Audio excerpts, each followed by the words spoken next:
111강에서 시 멋져버려라는 시를 낭독을 해드렸습니다. 이게 2019년 7월 25일 날 이 시를 이제 작성을 하게 된 배경이 2019년 7월 25일 좀 며칠 전에 우리 수원고등법원 현수 조정위원님이 카톡에다가 멋져불어라는 이제 단어를 저한테 이제 어떤 얘기를 하다가 주셨어요. 그런데 그게 좀 사투리이잖아요. 멋져불어 그 말이. 근데 제가 듣기에는 굉장히 재미있고 또 그것을 이 단어를 그냥 버리기엔 너무 아까우니까 시를 한번 지어야 되겠다라고 마음을 먹어서 제가 이제 그 현수 조정위원님의 그 단어 힌트 하나를 가지고 이 시를 우리 지었는데, 그때 7월 25일 날 이사님하고도 같이 우리가 작품 활동했을 때죠.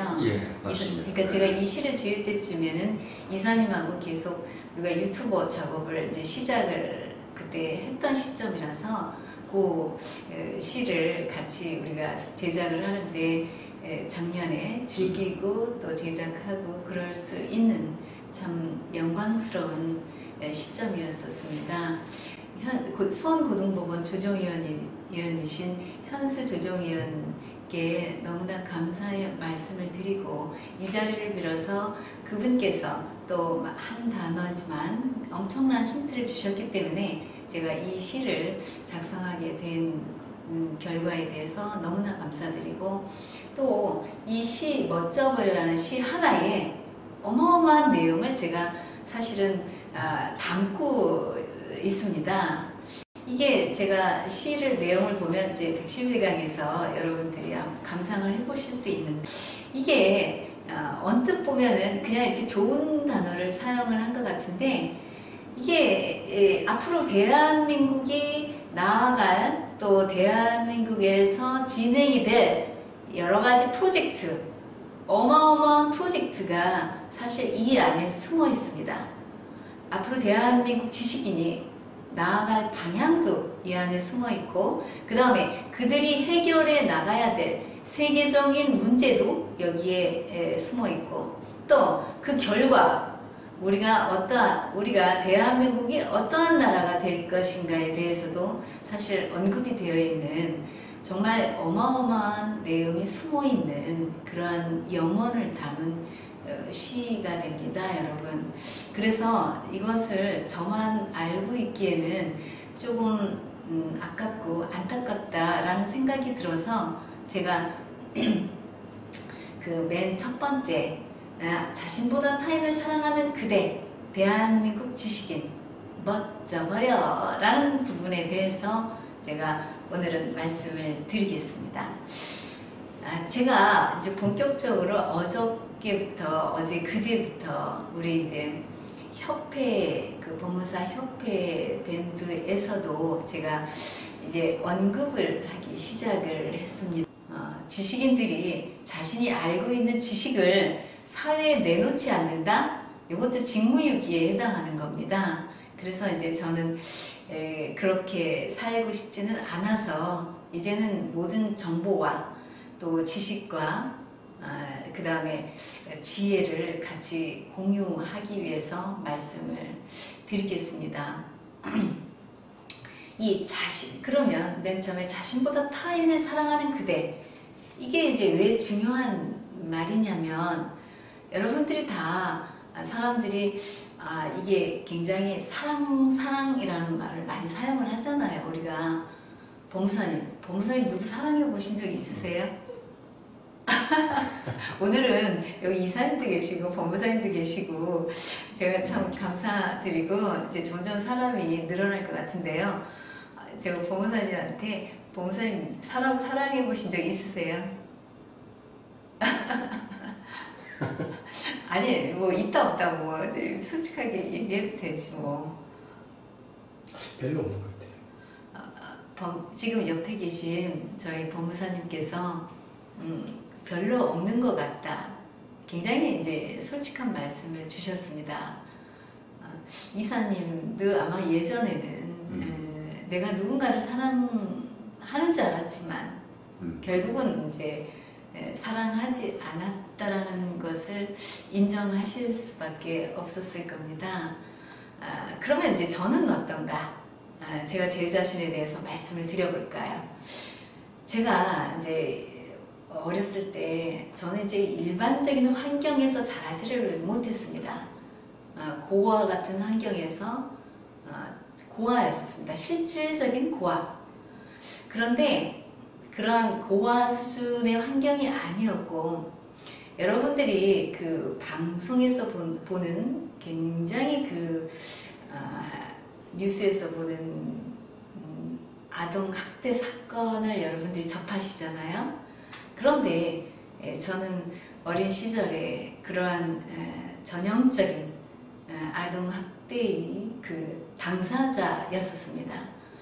그뿐만이 아니고 엄청나게 많은 불행한 일들을 겪었죠. 그러니 그 다음에 또 저한테 어떠한 지혜를 준다거나 저를 감싸 안는다거나 이렇게 특별히 보호를 해줄 수 있는 환경도 없었어요. 그렇다 보니까 이제 고아처럼 힘들게 자랐죠. 뭐 힘든 정도가 그냥 조금 힘든 게 아니고 사람이 이제 어린아이가 너무 힘들게 이렇게 자라잖아요. 그러면은 어렸을 때부터 죽음을 생각을 합니다. 그래서 저는 이제 이게 어렸을 때서부터 이게 세상 전체에 대해서 많이 궁금해했어요.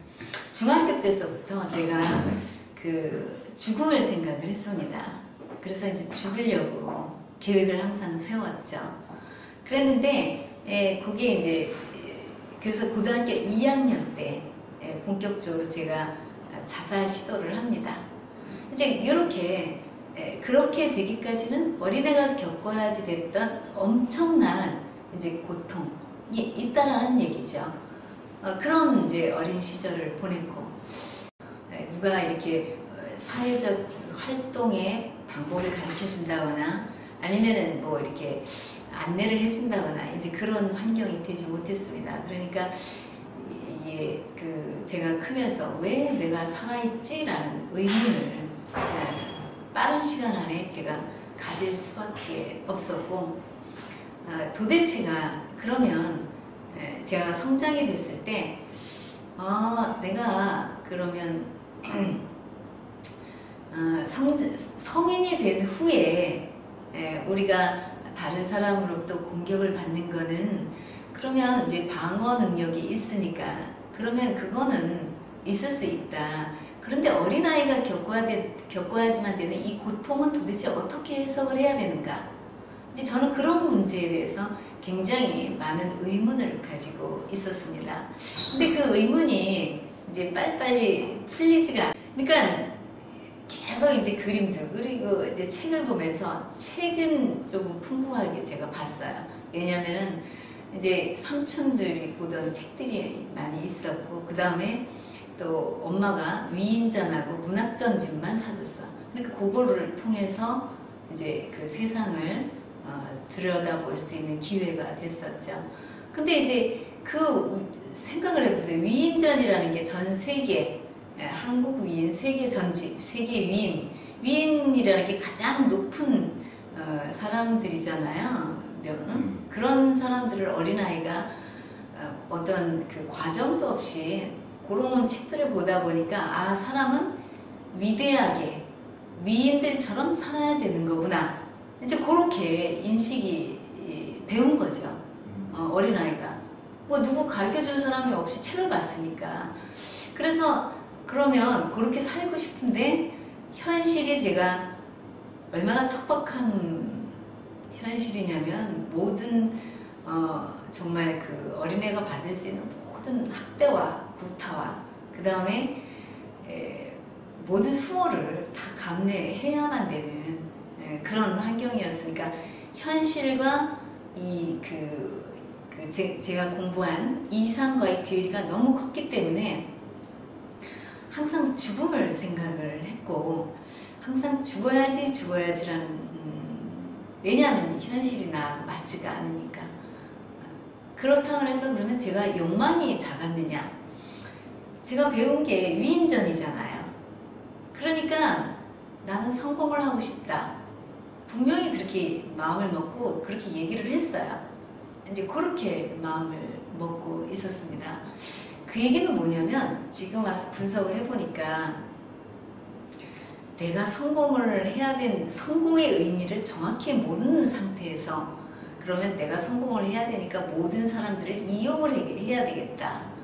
어린아이가 배운 게 이제 제대로 그 의미를 제대로 배우지 못하다 보니까 다른 사람을 내가 사랑을 하고 다른 사람한테 내가 기여를 함으로 인해서 위인이 되거나 또 모든 명예를 이렇게 스스로 다른 사람들에 의해서 우리가 사회적 지위가 올라간다거나 이러한 부분들을 캐치하지 못하고 내 혼자 노력을 해서 욕망을 키워서 그 올라가야지 되겠다. 이제 그런 생각을 그런 욕망의 끝을 욕망 덩어리에 그 정말 엄청난 욕망을 키웠죠.